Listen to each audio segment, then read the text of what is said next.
बच्चे अब हम जिस टॉपिक पे आए हैं इसका नाम है TIR, टोटल इंटरनल रिफ्लेक्शन। इसकी कहानी यहाँ से चालू होती है बच्चे। मान लो ये हमारा एक मीडियम है, ये डेंसर मीडियम है और बाहर वाला मीडियम रेयर मीडियम है। जब कभी लाइट डेंसर मीडियम से रेयर मीडियम में जाती है तो लाइट हमेशा अवे फ्रॉम नॉर्मल बेंड करती है। ये हमने देखा है, 10th क्लास में भी देखा है, और वैसे भी आप अगर स्नेस से लगाओगे तो आपको पता चल जाएगा। इस एंगल, ये नॉर्मल है, इस एंगल को क्या बोलेंगे? Angle of incidence. इस एंगल को क्या बोलेंगे? एंगल ऑफ रिफ्लेक्शन, एमआरएन जो भी बोलो, ठीक है, रिफ्लेक्शन। ठीक है अच्छे। तो इस फिगर के हिसाब से देखा जाए तो R will be always greater than I। I angle इससे हमेशा बड़ा होगा। अगर हम I को चेंज करें तो R भी क्या होता जाएगा? चेंज होता जाएगा। अगर हम I को बढ़ाएं तो R भी बढ़ता जाएगा। देखो ऐसे, इधर देखो अच्छे बोर्ड पे, ये I है, और बढ़ाया, ये और बढ़ गया, और बढ़ गया, और बढ़ाया, जैसे जैसे बढ़ाते जाओगे एक टाइम ऐसा आएगा कि I को आपने बहुत बढ़ा दिया तो R इतना बढ़ जाएगा, इतना बढ़ जाएगा कि कुछ इस तरीके से देखने को मिल सकता है।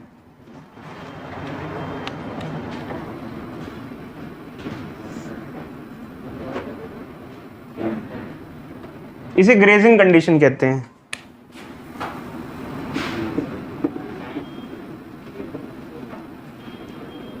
इस पॉइंट पे आपने I बढ़ाया, R भी बढ़ता गया, और R की वैल्यू जो हो गई वो कितनी हो गई? 90 डिग्री हो गई। उस टाइम पे जो एंगल ऑफ इंसिडेंस होता है, इसका नाम होता है, इसे कहते हैं क्रिटिकल एंगल। क्या कहते हैं बच्चों? Critical angle. ठीक है। अब आपने कहा यार ठीक है चलो, आपने एंगल ऑफ इंसिडेंस को और बढ़ाया, मतलब इस केस में एंगल ऑफ इंसिडेंस क्रिटिकल से कम था, इसमें angle of incidence critical angle जितना है। अब आपने एंगल और बढ़ाया, इतना कर दिया, क्रिटिकल एंगल से ज्यादा कर दिया आपने एंगल।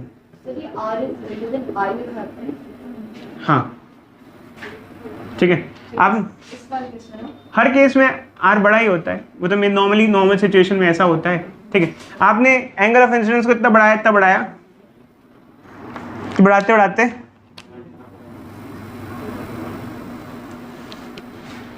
क्रिटिकल एंगल से ज्यादा कर दिया तो क्या होगा? ऐसे केस में लाइट अब बाहर ना जाके वापस आ जाती है, रिफ्लेक्शन शो करती है, रिफ्रैक्शन की जगह रिफ्लेक्शन शो करती है। ऐसे फिनोमेना को कहते हैं टोटल इंटरनल रिफ्लेक्शन। ये एंगल और ये एंगल बराबर हो जाएगा अगर angle of incidence critical angle से क्या हो? ज्यादा हो। चलो बच्चे,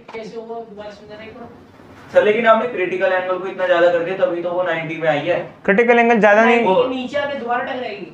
सर पहले इंसिडेंस थी, ये एंगल बढ़ाते गए एक एंगल पे आया तो ये आ गया, और एंगल बढ़ाया आपने तो फिर इधर जाने की जगह सीधे नीचे ही आ गया। अच्छा हाँ, क्रिटिकल और तो सर नीचे ही तो बड़ी तो आए, और तो नीचे रिफ्लेक्शन हो गया बाहर जाने की जगह। सर जब R 90 डिग्री होता है तो रिफ्लेक्शन हो जाता है। और कौन रहेगा भाई? नीचे तो आएगा। अरे बच्चे ये ऊपर ट्रांसपेरेंट सरफेस है, बाहर जाना चाहिए ना, ऐसे जाना चाहिए ना बाहर। नीचे सर देखो, ये जितना ऊपर अंदर बढ़ रहा है नीचे जाता जा रहा है। हाँ। आपने और बढ़ाया तो और नीचे आ गया, और नीचे मतलब तो फिर नीचे वापस आ गया, रिफ्रैक्शन की जगह रिफ्लेक्शन हो गया ना, फिर तो फिनोमेना चेंज हो गया ना, मीडियम में उसी मीडियम में वापस आ गया, बाहर नहीं गया। तो देखो बच्चे इसे कहते हैं टोटल इंटरनल रिफ्लेक्शन। अब मान लो बच्चे एक सिनेरियो, एक मिनट को बच्चे बोर्ड पे देखो, कई बच्चे को समझ में नहीं आ रहा होगा। एक्चुअली क्या होता है बच्चे, critical angle nature of property of material पे डिपेंड करते हैं। ये दोनों क्या हैं, मतलब कैसे हैं। लेट अस टेक, किसी सिनेरियो में क्रिटिकल एंगल है 60 degree for a pair of two mediums. देखो बच्चे ये जो फिनोमेना है ये दोनों मीडियम पे डिपेंड करता है। ये मीडियम कैसा है और ये मीडियम कैसा है, लड़ाई दोनों लोगों पे डिपेंड करती है जो लड़ रहे होते हैं। इस मीडियम पे भी डिपेंड कर रहा है, इस मीडियम पे भी डिपेंड कर रहा है। मान लो इन दोनों मीडियम की वजह से क्रिटिकल एंगल क्या है 60 डिग्री है। लेटेस्ट से कितना है 60।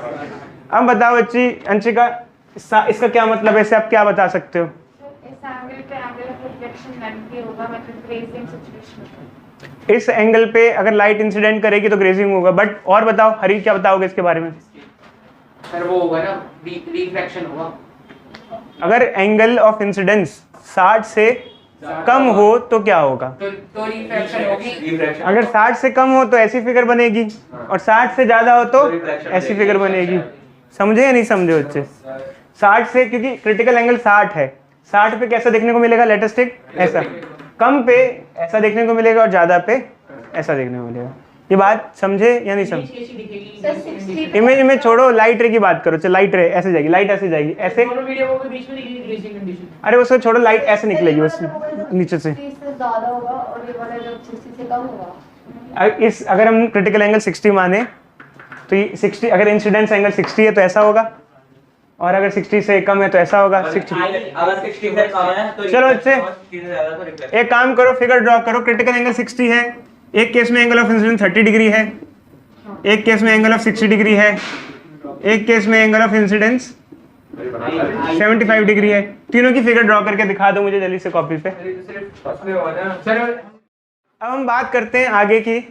आखिर क्रिटिकल एंगल इस क्वेश्चन में तो मैंने आपको दे दिया, बट किसी सिनेरियो में क्रिटिकल एंगल निकालना हो तो किस प्रकार निकाला जा सकता है? If we want to calculate the critical angle then for a pair of medium, then how can we calculate? अब देखो बच्चे चक्कर क्या है, ये जो आप देख रहे हो बोर्ड पे, ये TIR तभी पॉसिबल हो सकता है, TIR तभी हो सकता है जब ये पूरी कहानी, जब लाइट कहां से कहां जा रही हो, डेंसर से रेयर। ऐसा कभी फिनोमेना आपको देखने को नहीं मिलेगा जब रेयर से डेंसर हो, डेंसर से रेयर में देखने को मिलता है। ठीक है, दूसरी बात ये बच्चे, अगर क्रिटिकल एंगल की वैल्यू निकालनी हो कैसे निकालें? इधर देखो बच्चे बोर्ड पे, ये केस दिख रहा है। इसमें स्नेल्स लॉ लगाते हैं, N1 sin I is equal to N2 sin R। N1 कितना है? जैसे मान लो ये है कोई मीडियम, इसका रिफ्लेक्टेड इंडेक्स N1 है, और बाहर मान लो N2 है। N1 sin I कितना है? IC critical angle. N2 sin R कितना है? 90। कितना हो जाएगा ये? 1। N1 sin IC is equal to N2, ये नीचे आ जाएगा। क्या आ जाएगा? sin IC is equal to N2 by N1। कभी कभार ये मोस्टली जो बाहर का मीडियम होता है वो एयर होता है। अगर N2 क्या है? एयर है, तो N2 क्या है? 1 है। 1 है तो क्या हो जाएगा ये? sin IC क्या हो जाएगा? आपने sin 90 क्यों लिया? ये एंगल ऑफ रिफ्लेक्शन 90 डिग्री है ना। 90 है ना। सर आप सर ये हर जगह काम करेगा इसी का फॉर्मूला। ये sin IC का फॉर्मूला बेसिकली क्रिटिकल एंगल निकालने के लिए है। इसी मेथड से क्रिटिकल एंगल निकलता है, और कोई मेथड क्रिटिकल एंगल निकालने का नहीं है। एक बार क्रिटिकल एंगल निकल जाएगा तो आप इसे कहीं भी यूज कर सकते हो। लेकिन ये तो अपने खाली ग्रेजिंग कंडीशन के हिसाब से निकाला है। देखो बच्चे, स्नेल्स लॉ हमेशा हर जगह वैलिड होती है, बट आप एक कंडीशन से वैल्यूज निकाल सकते हो, कोई किसी की सिचुएशन की वैल्यूज निकाल सकते हो। समझे? सब में मतलब क्रिटिकल एंगल सेम रहेगा। क्रिटिकल एंगल तो पेयर ऑफ मीडियम पे डिपेंड करता है, वो पेयर ऑफ मीडियम के लिए सेम ही रहता है, बट हमने निकाला इस मेथड को यूज करके है। इस मेथड को यूज करके निकाला है। क्यों? क्योंकि इस मेथड से कैलकुलेशन करना आसान था, फॉर्मूला लगाना क्या था? आसान था। क्यों? क्योंकि साइन की वैल्यू, साइन जो वैल्यू थी वो 90 हो जा रही थी, जो कि 1 हो जा रही थी, तो इसको सॉल्व करना क्या था? आसान था। इसलिए इस वाली फिगर से हमने क्रिटिकल एंगल को निकाला। कोई और तरीके से निकाला जा सकता था, बट हमें अभी कोई मतलब उससे नहीं है। थ्योरेटिकली ये फॉर्मूला होता है, अगर ये 1 हो जाए तो ये होता है, ये फॉर्मूला होता है किसका? क्रिटिकल एंगल का। ठीक है, चलो अच्छा, अब हम आगे बढ़ते हैं। तो ये हमने देख लिया है। अब हम एक क्वेश्चन देते हैं आप लोगों को, और sin IC करो। बाय N1 कब होगा? हमको एक क्वेश्चन दिया हुआ है कि कुछ TIR से रिलेटेड एक मीडियम का रिफ्रैक्टिव इंडेक्स यहाँ पर दिया हुआ है √2, और उससे लाइट रे बाहर जा रही है ऐसे। ठीक है,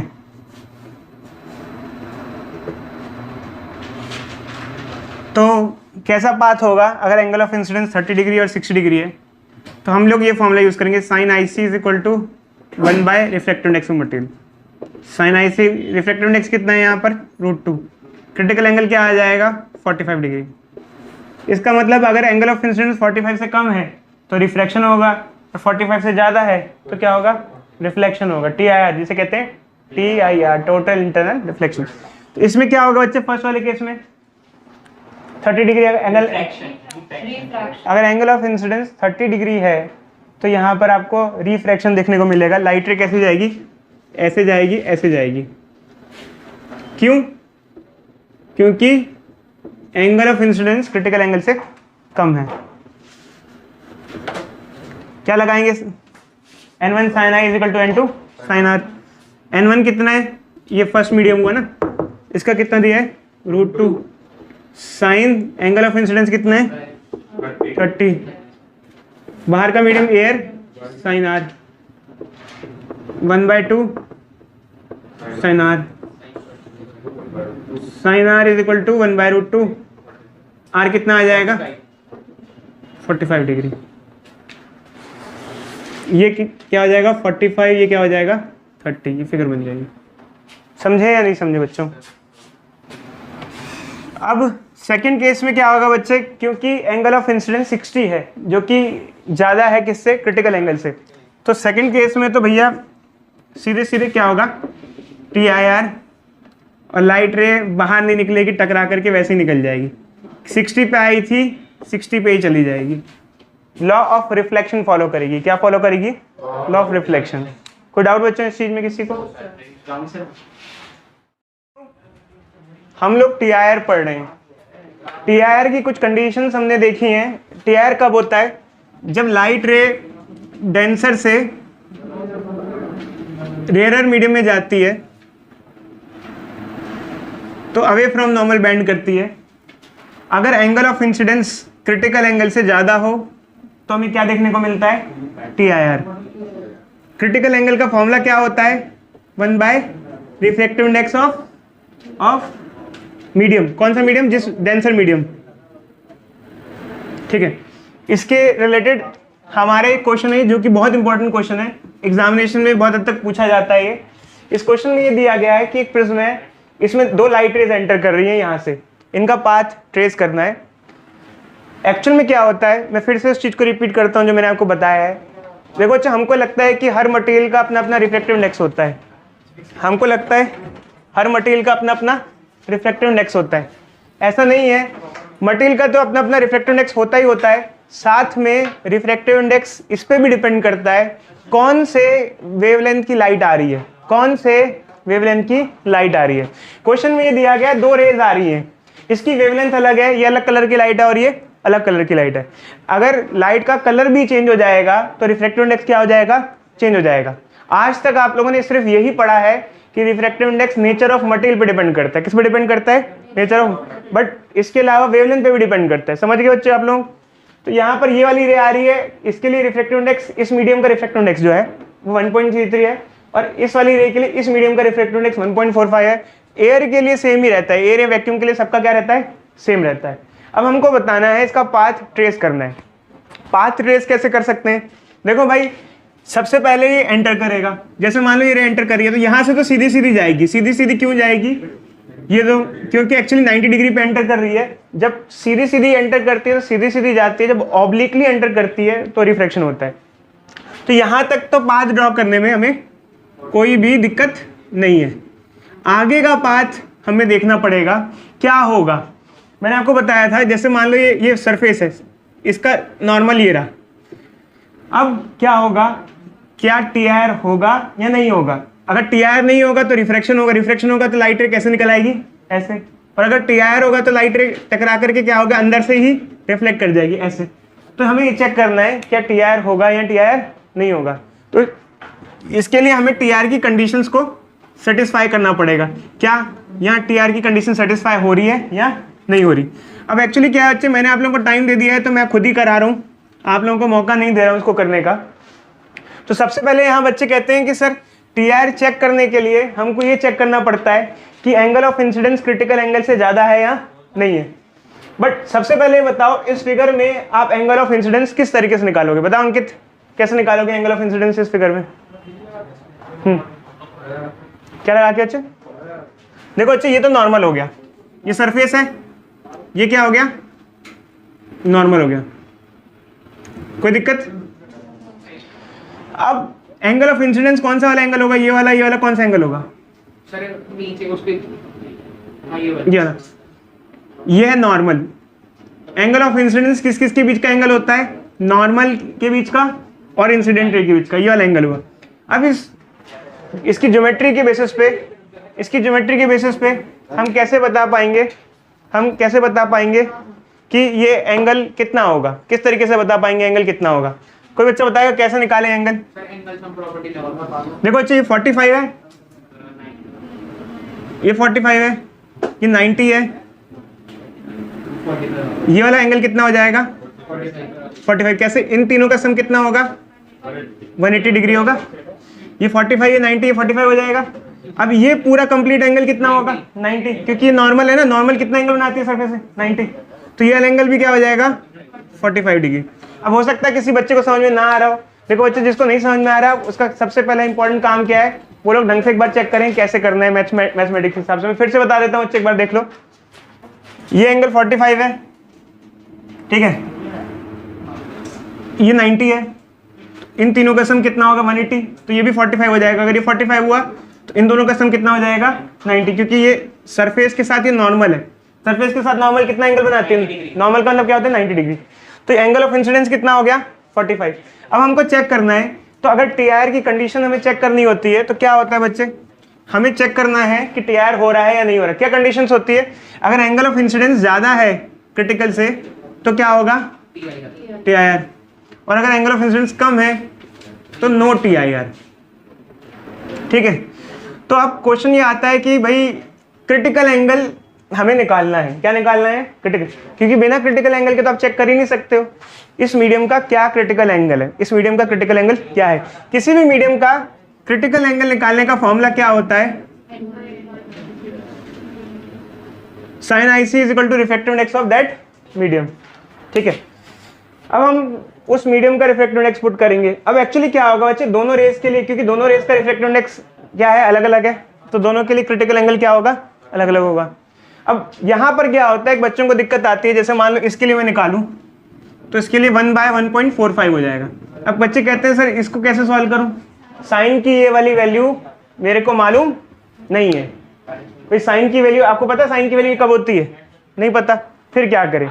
तो ऐसे क्वेश्चन में क्रिटिकल एंगल नहीं आ पा रहा है, क्रिटिकल एंगल नहीं निकाला है, फिर क्या करें? एक काम करते हैं बच्चे, मेरे पास एक उपाय है, दोनों साइड साइन साइन लगा दो। यहाँ पर ये क्या हो जाएगा? Sign I C. कंडीशन तो सेम रहेगी, यहाँ पे भी साइन लगा दें, ठीक है, कोई दिक्कत? ठीक है। साइन आई सी की वैल्यू क्या होती है? डेंसर मीडियम ना।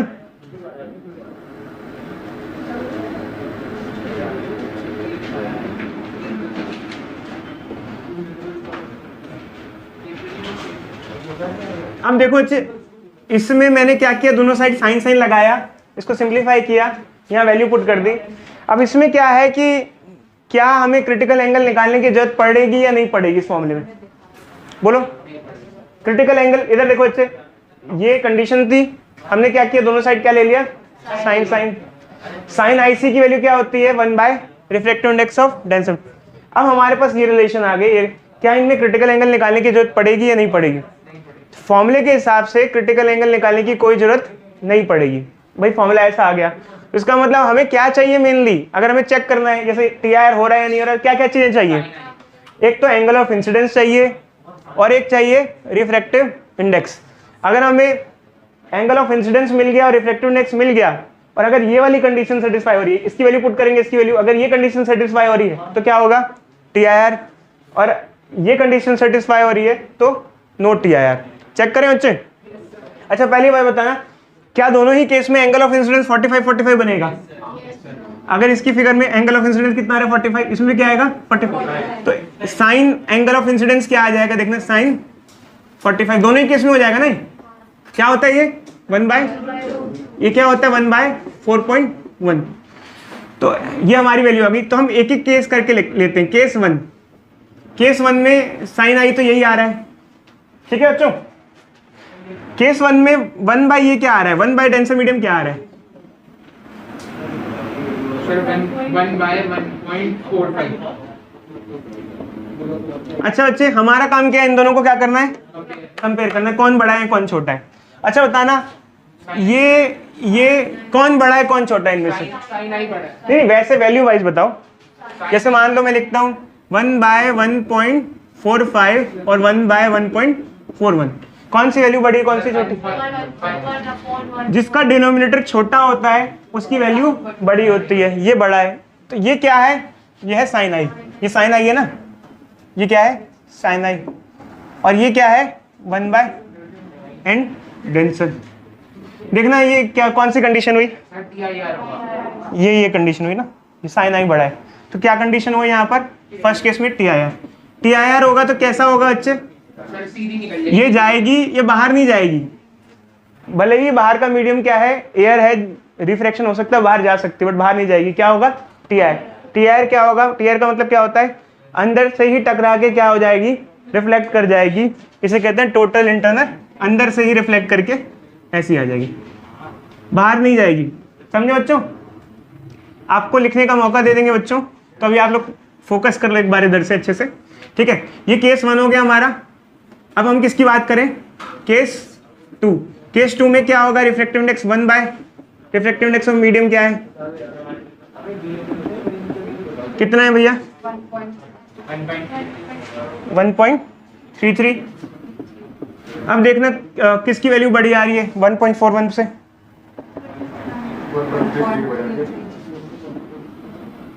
जिसका डिनोमिनेटर छोटा होता है उसकी वैल्यू बड़ी, ये बड़ा है ना, जिसका डिनोमिनेटर छोटा होता है उसकी वैल्यू बड़ी। फोन रख दो बच्चे, देखो ये तो क्या बड़ा आया देखना, ये क्रिटिकल एंगल बड़ा है। मीडियम हो गया और ये हो गया साइन आई। क्या बड़ा है, ये बड़ा है। ये कौन सा केस होता है, ये नो TIR हुआ तो क्या होगा, सिंपली रिफ्रैक्शन होगा, मतलब बाहर ऐसी रे चली जाएगी। हाँ बच्चे बोलो। नहीं बच्चे, अब हमें पाथ ट्रेस करना है तो हम नहीं करना, चाहे तो कर लो यार, बट एक्चुअली क्या है कि मैं तो नहीं कर रहा, मैं चाहूँ कर लूँ। फिर अगर एंगल मेजर करना है तो क्या लगाऊंगा, N1 sin I is equal to N2 sin R, Snell's law लगा दूंगा। ठीक है बच्चे, कोई डाउट किसी को? TIR में एक एडिशनल टॉपिक हमको पढ़ने को मिलता है जिसका नाम है रेडियस ऑफ कोन, जिसका नाम है रेडियस ऑफ कोन। अभी रेडियस ऑफ कोन क्या होता है, एक्चुअली क्या है कि देखो बच्चे, मान लो आपके पास एक कंटेनर है, कंटेनर में आपने नीचे बल्ब लगा दिए। यहाँ क्या इस बल्ब की लाइट पूरी जगह ऐसे बाहर निकलेगी, या कुछ लाइट निकलेगी और कुछ नहीं निकल पाएगी? देखो बच्चे इधर देखो, जैसे मान लो ये बल्ब है, तो इससे लाइट रेस हर डायरेक्शन में स्प्रेड करेंगी, ऐसे ऐसे। पता है आपको, एक बल्ब है वो हमेशा 360 डिग्री डायरेक्शन में लाइट रेस छोड़ता है। आओ आओ। तो ये बल्ब अगर हम यहाँ लगाते हैं तो बल्ब जो होता है वो सारी डायरेक्शन में लाइट फेंकता है। अब हमने क्या किया, एक फ्लूइड के अंदर, यहाँ पे किसी में एक फ्लूइड भर रखा था, इसमें नीचे हमने टैंक में बल्ब लगा दिया, तो ठीक बल्ब भी हर डायरेक्शन में लाइट फेंकेगा, स्प्रेड करेगा। अब नीचे जो लाइट फेंकेगा हम उसकी बात नहीं कर रहे, हम ये बात कर रहे हैं कि ऊपर जो लाइट फेंकेगा। ठीक है, आओ बच्ची आओ, वेट घटाओ बच्ची, पहले चलते चलते लेट हो जाती है बहुत। इधर देखो, इधर देखो। तो ये मान लो बल्ब है हमारा, तो ये लाइट फेंकेगा तो सारी लाइट इसकी बाहर नहीं जा पाएगी, कुछ लाइट टकरा के वापस आ जाएगी। अब यहाँ से ये क्वेश्चन आता है कि ऐसा क्यों भाई, कुछ लाइट इसकी टकरा के क्यों आ जाएगी? देखो बच्चे, हमने एक फिनोमेना पढ़ा है, इसका नाम होता है TIR, total internal reflection. TIR क्या होता है, जब कभी कोई लाइट डेंसर मीडियम से रेयर मीडियम में जा रही हो तो कभी कभार ऐसा हमको देखने को मिलता है कि वो लाइट बाहर नहीं निकल पाती, टकरा कर वापस आ जाती है, जिसे कहते हैं TIR। तो यहाँ पर क्या ऐसा कुछ देखने को मिलेगा, और मिलेगा तो फिर कैसे देखने को मिलेगा? इधर देखो, अब ये बल्ब से लाइट जाएगी हर डायरेक्शन में, तो नीचे जो लाइट जा रही है हम उसकी कोई डिस्कशन नहीं कर रहे, किनारे में जो लाइट जा रही है उसका भी हम कोई डिस्कशन नहीं कर रहे, हम बात कर रहे हैं ऊपर से जो लाइट जा रही है। ठीक है, अब ऊपर से जैसे मान लो यहाँ से लाइट रे जा रही है, यहाँ से लाइट रे जा रही है। अब देखो जब लाइट रे जाएगी तो जैसे ये लाइट रे गई, क्या ये सीधी सीधी निकल जाएगी या इसमें रिफ्लेक्शन देखने को मिलेगा? क्योंकि ये तो कोई और मीडियम है, अब ये तो एयर है, ये बल्ब पानी के अंदर लगा है, हमने फ्लूइड में लगाया हुआ है। अब ये जब लाइट ये बाहर निकलेगी तो इसका मीडियम चेंज होगा और ये बेंड होगी away from normal. Away from normal क्यों?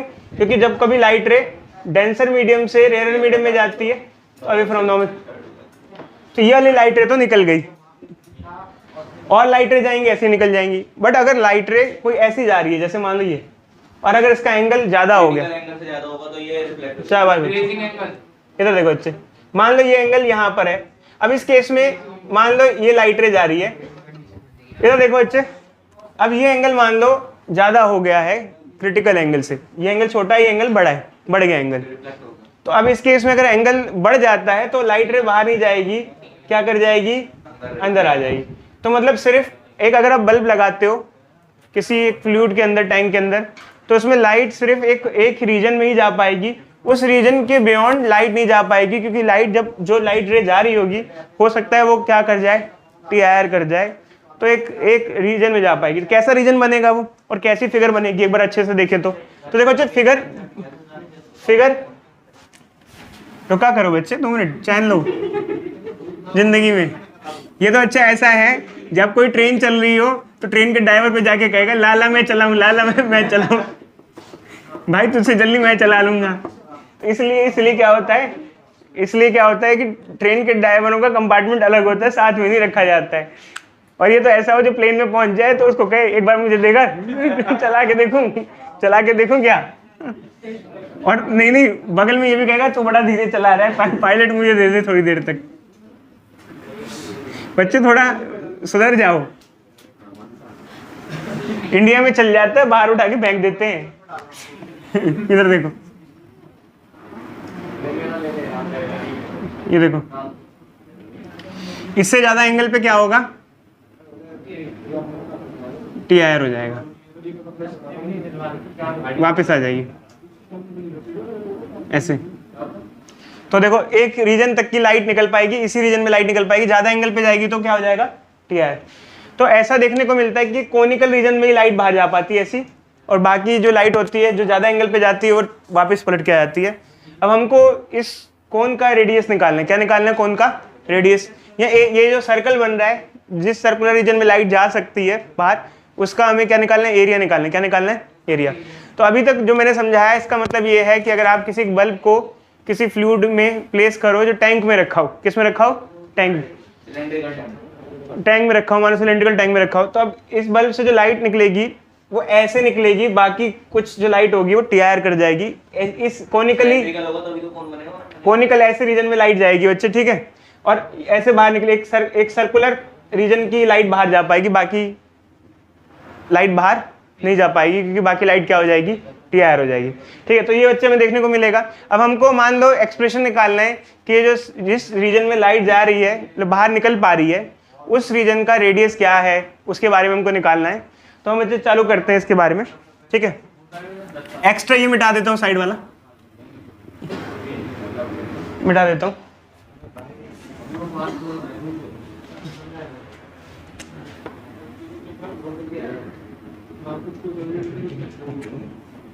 बात मत करो बच्चे, डिस्कशन कोई नहीं करो बच्चे, इंपॉर्टेंट टॉपिक के टाइम में कोई डिस्कशन नहीं।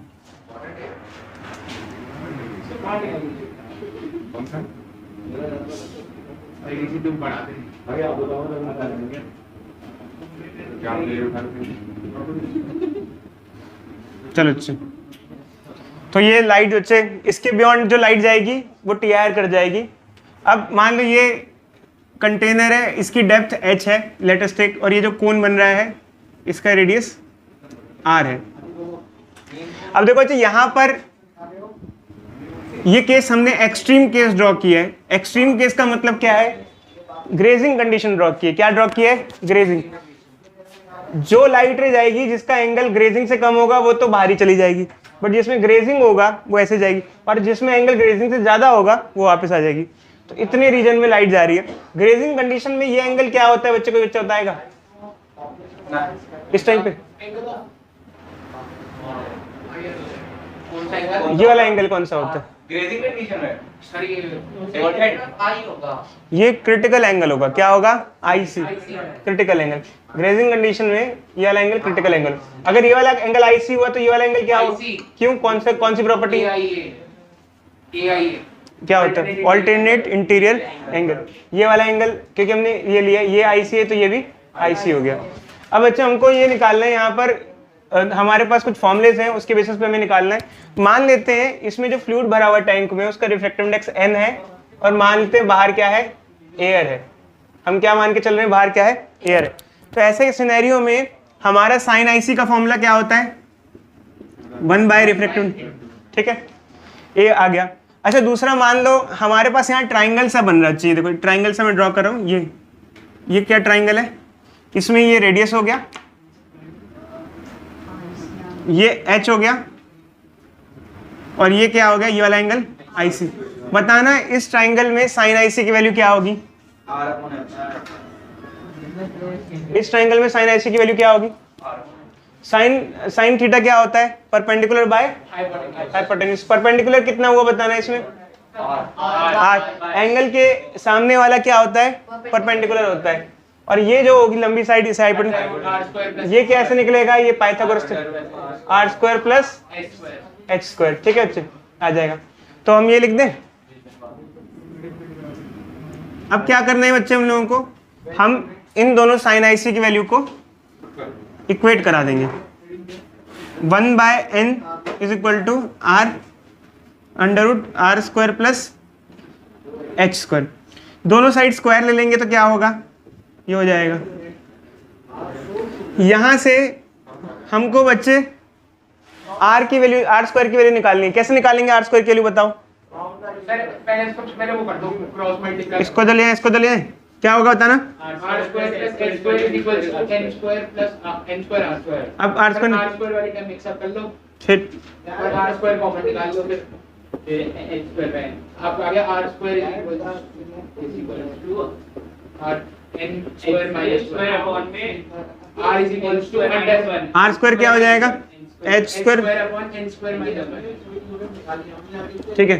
तो ये रेडियस आ गया, रेडियस का स्क्वायर आ गया, तो रेडियस भी आ सकता है इससे।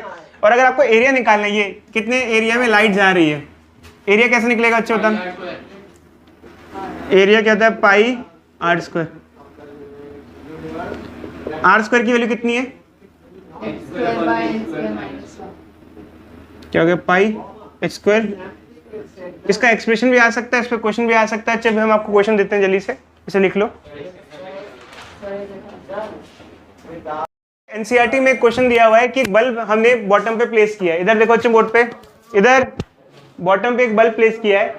कितने एरिया में उसकी लाइट निकल पाएगी? हम इसी फॉर्मूले से निकाल लेंगे पुट करके।